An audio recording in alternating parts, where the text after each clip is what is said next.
Eu me chamo Vinícius Vasconcelos, sou professor de Biologia da MTI Dom José Tupinambá da Frota, Sobral. Queria começar dando boas-vindas aos meus alunos, ao núcleo gestor da minha escola também, e a você, aluno que está participando agora dessa live. Fique em casa, não esqueça de se proteger contra o Covid-19, sempre usar álcool gel nas mãos, tá? Ficar tudo certinho, ok? Nossa aula de hoje será um pouquinho sobre ele. Vamos dar um pouco sobre os vírus, o mundo dos vírus, tá? Esse serzinho microscópico que está aí causando vários danos para a saúde pública do nosso Brasil e do mundo inteiro, claro, certo? Eu vou começar a falar com vocês e queria antes dizer que essa é uma iniciativa da Secretaria de Educação do Estado do Ceará, por meio da Coordenadoria de Formação Docente e Educação à Distância, COSEG-SED. Tá?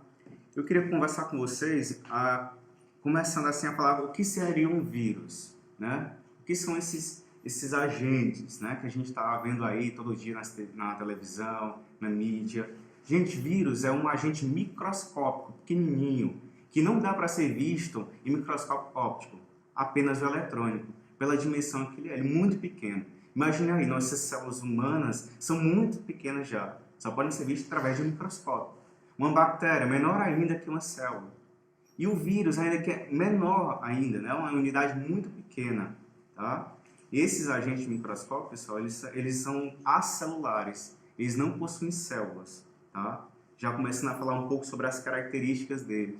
Eles são seres acelulares, eles não têm organização celular, eles não têm organelas, né? De que vírus são formados então?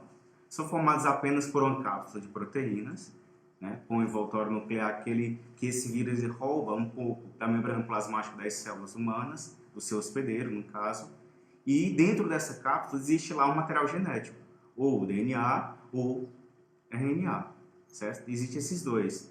Tem algumas exceções de vírus, né, que existe os dois juntos. O citomegalovírus é um tipo de vírus que tem os dois, DNA e RNA. Tá? Mas, geralmente, nos vestibulares que cobram aí, eles são formados por DNA ou RNA, certo? Outra característica dos vírus é que eles só podem ter a ação, né, de infectar uma célula hospedeira se ele estiver dentro dela. Tá? Se ele estiver fora dela, ele não tem vida nenhuma. Um serzinho inútil, tá? Fica ali na corrente sanguínea, só transbordando na corrente sanguínea de boas, mas ele só vai ter ação mesmo quando ele penetrar a célula hospedeira e ter lá a sua atividade viral, certo? Por isso, eles são chamados de parasitas intracelulares obrigatórios. Você que é do segundo ano deve ter estudado já, pessoal, os reinos, né?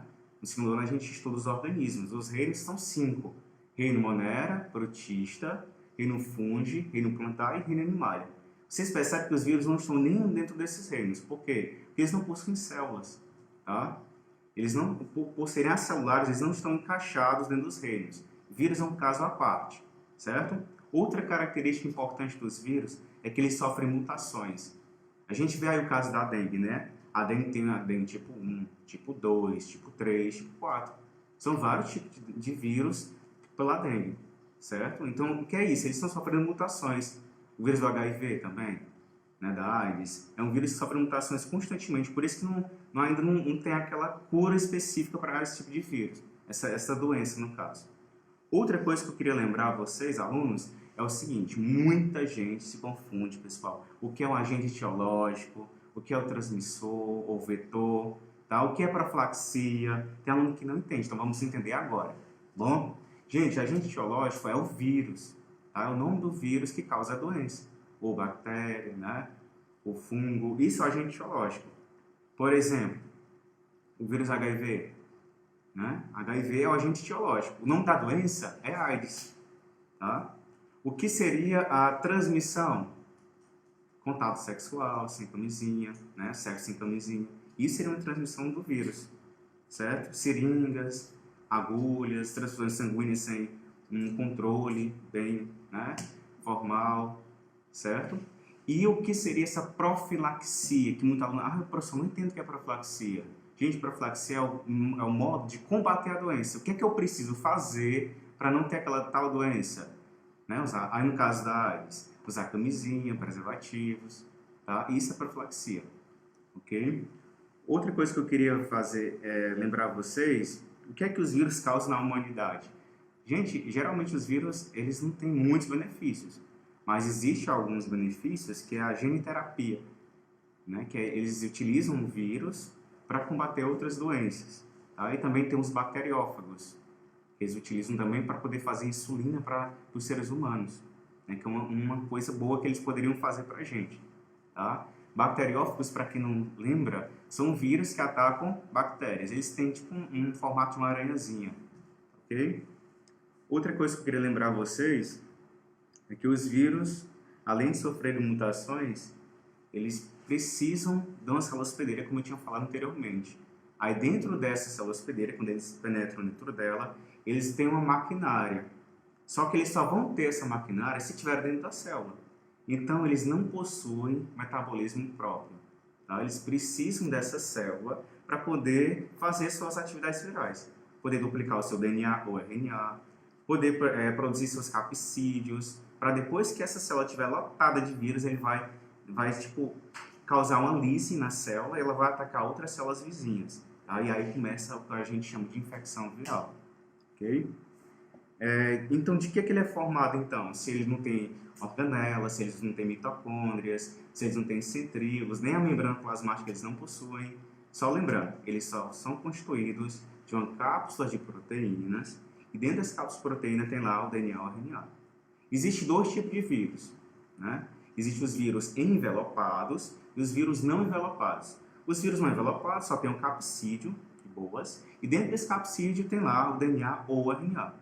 Os vírus envelopados, no caso, são aqueles vírus que eles estão dentro da célula e quando eles vão atacar outras células, eles roubam um pedacinho da membrana plasmática da célula e vai ser mais fácil de ele penetrar em outra célula vizinha, porque ele já tem lá um ligante dele, né, que a célula vizinha vai reconhecer que aquele ligante é do corpo, ele não vai estranhar.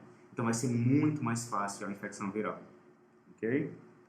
Gente, também a gente tem que lembrar que existem várias doenças virais.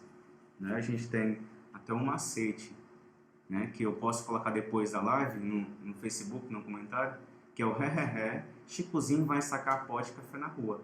Nessa frase tem várias doenças virais para você, aluno, memorizar. Caso pergunte em algum vestibular ou no Enem, doenças virais, né, causadas pelos vírus, no caso. Ok? Então, vou convidar a professora Junandá para concluir e depois a gente pode voltar novamente a conversar. Ok? Eu sou Joana Dark, professora de Biologia. Quero concluir aqui, dar continuidade ao que o professor Vinícius começou a falar sobre os vírus. Ele já falou algumas características, já falou que são os vírus, já falou o que causam na humanidade, já deu algumas características, né, dos vírus, e agora nós vamos falar de alguns exemplos de vírus de DNA e RNA. Nós podemos ver, como ele já falou, nós podemos encontrar aí DNA ou RNA, que é o que mais cai nas questões do Enem, e também podemos encontrar na forma de DNA e RNA, que é o citomegalovírus. Então, nós vamos encontrar, gente, o DNA em forma de fita dupla e fita simples. Quando a gente fala de vírus de DNA em fita dupla, nós vamos falar do bacteriófago, que é o vírus que vai estar atacando as bactérias, que é o T4, em forma de DNA. E em fita simples, o parvovírus, que ataca geralmente as crianças, com problemas respiratórios e cutâneos também. Em relação ao RNA, em fita dupla, nós podemos citar o rotavírus, que é problemas gastrointestinais, diarreia fortíssimas. Nós vemos também algumas questões que falam do RNA positivo, que é o que a gente chama de senso positivo. E o que é o senso positivo?